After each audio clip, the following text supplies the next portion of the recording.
രാജ്യത്തെ ഞെട്ടിക്കുന്ന ഭീകര ഗൂഢാലോചന പുറത്തു കൊണ്ടുവന്ന് സുരക്ഷാ ഏജൻസികൾ. ന്യൂഡൽഹിയിലും വടക്കേ ഇന്ത്യയിലെ അവിടുത്തെ വിവിധ നിർണായക കേന്ദ്രങ്ങളിലുമായി തന്നെ വൻ ആക്രമണം നടത്താൻ പദ്ധതിയിട്ടിരുന്ന 7 ഭീകരരെ ഇപ്പോൾ പോലീസ് അറസ്റ്റ് ചെയ്തുവെന്ന ഞെട്ടിക്കുന്ന വാർത്തയാണ് പുറത്തു വന്നിരിക്കുന്നത്.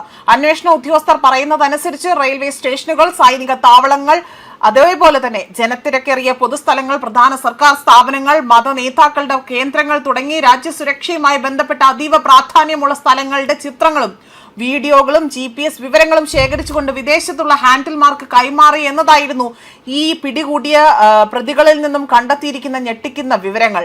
ഇതായിരുന്നു അവരുടെ പ്രധാന ദൗത്യത്തിൽ ഒന്നായി തന്നെ എടുത്തു പറയുന്ന കാര്യങ്ങൾ. ഈ വിവരശേഖരണത്തിന് പിന്നിൽ തന്നെ പാകിസ്ഥാനിൽ നിന്നുള്ള നിർദ്ദേശങ്ങൾ ഉണ്ടായിരുന്നു എന്നതാണ് അന്വേഷണ ഏജൻസികളുടെ കണ്ടെത്തൽ. ഓരോ വിവരവും കൈമാറുന്നതിനും 50,000 മുതൽ 20,000 രൂപ പ്രതിഫലം ലഭിച്ചിരുന്നതായും അന്വേഷണത്തിൽ വ്യക്തമാക്കിയിട്ടുണ്ട്. ഇതിലും ഗുരുതരമായ കാര്യം, രാജ്യത്തെ ചില പ്രമുഖ മത നേതാക്കളെ ലക്ഷ്യമിട്ടുകൊണ്ട് ആക്രമണം നടത്താനുള്ള പദ്ധതിയും പ്രതികൾ തയ്യാറാക്കിയിരുന്നു എന്നതാണ് അന്വേഷണ സംഘം പറയുന്നത്. സമൂഹത്തിൽ ഭീതിയും വർഗീയ സംഘർഷവും സൃഷ്ടിക്കാനായിരുന്നു ഇതിന് പിന്നാലെ തന്നെ ലക്ഷ്യമെന്നതാണ് പ്രാഥമിക നിഗമനം. അതേസമയം അറസ്റ്റിലായവരിൽ 4 പേർ ജമ്മു കാശ്മീരിലെ പുൽവാമ സന്ദർശിച്ചിരുന്നുവെന്നും അവിടെ നിന്ന് നിർണായക വിവരങ്ങൾ വിദേശത്തേക്ക് ഇത്തരത്തിലുള്ള വിവരങ്ങൾ വിദേശ രാജ്യങ്ങളിലേക്ക് കൈമാറിയതായും അന്വേഷണ ഉദ്യോഗസ്ഥർ സംശയിക്കുന്നുണ്ട്. ഇത് ഭാവിയിൽ വലിയൊരു ഭീകരാക്രമണത്തിനുള്ള തയ്യാറെടുപ്പിന്റെ ഭാഗമായിരുന്നു എന്നതാണ് വിലയിരുത്തൽ. ഇതിനോടൊപ്പം തന്നെ ഡൽഹി മുതൽ ജമ്മു വരെയുള്ള പ്രധാന റെയിൽവേ സ്റ്റേഷനുകൾക്ക് സമീപം സോളാർ പവർ ഉപയോഗിച്ചുകൊണ്ട് പ്രവർത്തിക്കുന്ന CCTV ക്യാമറകൾ സ്ഥാപിക്കാനും പ്രതികൾ പദ്ധതിയിട്ടിരുന്നു.